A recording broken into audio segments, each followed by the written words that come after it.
स्वागत है आप सभी का इस YouTube चैनल पर। मैं राजकुमार यादव आपका स्वागत करता हूं। तो आइए देखते हैं, हमने जैसा कि आपको पिछले वीडियो में डायरेक्ट इनडायरेक्ट के बारे में पढ़ाया था, अब हम आगे थोड़ा और रूल उसके बारे में बताते हैं। पीछे थोड़ा नहीं बताया गया था, अब आप आगे उसके और पढ़ते हैं। दूसरा रूल है डायरेक्ट इनडायरेक्ट का। जब आपका क्या रहेगा, सेंटेंस डायरेक्ट में इंट्रागेटिव सेंटेंस रहेगा। कौन सा सेंटेंस? इंट्रागेटिव, यानी प्रश्नवाचक वाक्य अगर रहेगा तब उसका इनडायरेक्ट कैसे बनता है। तो बहुत ही इजी है, बस आपको रूल थोड़ा सा ध्यान से समझना है। देखिए रूल क्या है, अगर इंट्रागेटिव सेंटेंस रहेगा, प्रश्नवाचक वाक्य रहेगा, तो उसके लिए रूल क्या है।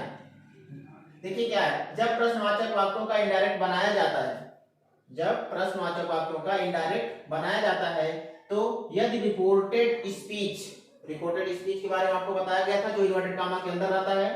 यदि रिपोर्टेड स्पीच का उत्तर हाँ या ना में दिया जा सके, हाँ या ना में दिया जा सके, तो उसमें इफ या वेदर का प्रयोग करके, इफ या वेदर का प्रयोग करके वाक्य को अफर्मेटिव में बनाया जाता है। अफर्मेटिव मतलब सकारात्मक, आप टेंस पढ़े होंगे, अफर्मेटिव नेगेटिव सब बताया गया है।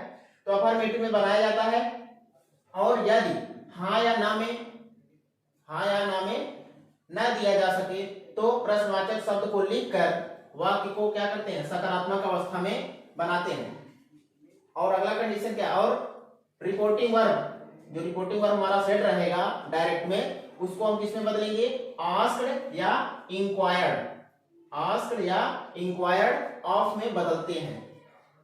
तो फिर से एक बार और समझ आइए, जब प्रश्नवाचक वाक्य का इनडायरेक्ट बनाया जाता है, यदि रिपोर्टेड स्पीच का उत्तर हाँ या ना में दिया जा सके, तो उसमें इफ या वेदर का प्रयोग करके वाक्य को, यानी कामा या इन्वर्टेड कामा हटा करके वहां क्या लगाएंगे, इफ या वेदर लगाएंगे। इफ या वेदर का प्रयोग करके वाक्य को अफर्मेटिव में बनाया जाता है। और यदि हाँ या ना में न दिया जा सके, तो प्रश्नवाचक शब्द को लिखकर वाक्य को सकारात्मक यानी अफर्मेटिव में अवस्था में बनाते हैं। और यदि रिपोर्टिंग वर्ब से और रिपोर्टिंग वर्ब सेट को, रिपोर्टिंग वर्ब जो हमारा सेट रहेगा, उसके स्थान पर क्या लिखेंगे, आस्क्ड भी लिख सकते हैं या इंक्वायर्ड ऑफ में बदलते हैं। आइए हम इसको एग्जांपल के माध्यम से समझते हैं कैसे बदलेंगे। एग्जांपल देखिए डायरेक्ट का, जैसे Ram said to me, Ram said to me, comma inverted comma, do you eat mango, do you eat mango, do you eat mango. अब देखिए ध्यान से समझिए, Ram said to me, Ram ने मुझसे कहा, डू यू ईट मैंगो, क्या तुम आम खाते हो। हमने रूल में क्या लिखा है, जब प्रश्नवाचक वाक्यों का इनडायरेक्ट बनाया जाता है, यदि रिपोर्टेड स्पीच हमारा यही है, यदि रिपोर्टेड स्पीच का उत्तर हाँ या ना में दिया जा सके, इसमें हाँ या ना में दिया जा सके, तो उसमें इफ या वेदर लगाते हैं, कामा इन्वर्टेड कामा हटा के इफ या वेदर लगाते हैं और वाक्य को अफर्मेटिव में बना लेते हैं। जो आपका इंट्रागेटिव है, इसको किसमें बनाएंगे, अफर्मेटिव में। तो आइए देखते हैं, Ram said to me, comma inverted comma है, डू यू ईट मैंगो ना, डू यू ईट मैंगो। अब यहाँ क्या होगा, सेड को किसमें बदलना है, सेड को आस्क्ड या इंक्वायर्ड में बदलना है। तो इसका इनडायरेक्ट क्या होगा, राम सेड की जगह क्या लगाएंगे, आस्क्ड, राम आस्क्ड मी, राम आस्क्ड मी। अब कामा इन्वर्टेड कामा हटाएंगे, कामा इन्वर्टेड कामा हटाएंगे, क्या लगाएंगे, इफ या वेदर, दोनों में से चाहे जो लगा सकते हो, इफ या वेदर। तो यहाँ क्या लगाइए, इफ लगाइए, आप वेदर भी लगा सकते हैं। Ram asked me if. अब ये जो सेंटेंस है हमारा कौन सा टेंस है, डू यू ईट मैंगो, यानी डू प्रेजेंट इंडेफिनिट टेंस का हेल्पिंग वर्ब है। प्रेजेंट इंडेफिनिट टेंस किसमें बदलता है, पास्ट इंडेफिनिट में। किसमें बदलता है, पास्ट इंडेफिनिट में। तो पास्ट इंडेफिनिट में बदलेंगे जब इसका सब्जेक्ट, देखो यू, इस पूरे सेंटेंस को हमें अफर्मेटिव बनाना है, क्योंकि नियम में क्या कहता है, इफ या वेदर का प्रयोग करके वाक्य को अफर्मेटिव में बना देते हैं। ये तो इंट्रागेटिव है, इसका अफर्मेटिव बनाएंगे तो कैसे बनेगा, अफर्मेटिव में पहले सब्जेक्ट रहता है तब हेल्पिंग वर्ब रहता है। तो इसका यू अगर हम सब्जेक्ट बनाएंगे, यू किसके हिसाब से बदलेगा, सेकंड पर्सन ऑब्जेक्ट के हिसाब से। सेकंड पर्सन है तो सेकंड पर्सन किसके हिसाब से बदलेगा, ऑब्जेक्ट के। इफ यू मी के हिसाब से बदलेगा, क्या हो जाएगा, आई। इफ यू क्या है, सेकंड ऑब्जेक्ट के साथ बदलेगा तो क्या हो जाएगा आई, क्योंकि मी है, मी के हिसाब से यहाँ क्या लगेगा आई। इफ आई, अब पास्ट इंडेफिनिट में अफर्मेटिव में मेन वर्ब जो होता है उसका कौन सा फॉर्म लगता है, सेकंड फॉर्म, तो ईट का क्या हो जाएगा ate. If I ate mango, if I ate mango, Ram asked me if I ate mango ना। देखिए प्रेजेंट इंडेफिनिट टेंस था ये रिपोर्टेड स्पीच, हमने किस में बदल दिया पास्ट, क्योंकि रूल कहता है क्या reported speech past present indefinite अगर है तो किस में बदलता है पास्ट इंडेफिनिट में, पास्ट इंडेफिनिट बदल दिया। लेकिन कंडीशन क्या था, सेंटेंस को अफर्मेटिव बनाना था, तो अफर्मेटिव बनाएंगे तो अफर्मेटिव क्या बने आई एट मैंगो। आइए एक और एग्जांपल देखते हैं, आइए एक और एग्जांपल देखते हैं, जैसे Amit said to children, Amit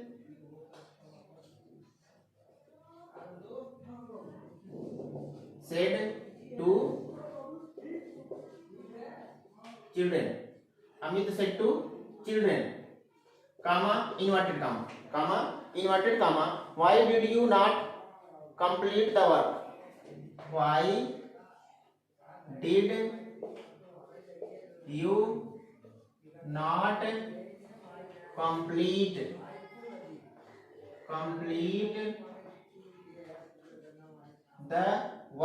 complete the work, यानी इन्वर्टेड कॉमा लगाइए, लास्ट पहले क्वेश्चन मार्क लगाइए फिर इन्वर्टेड कॉमा।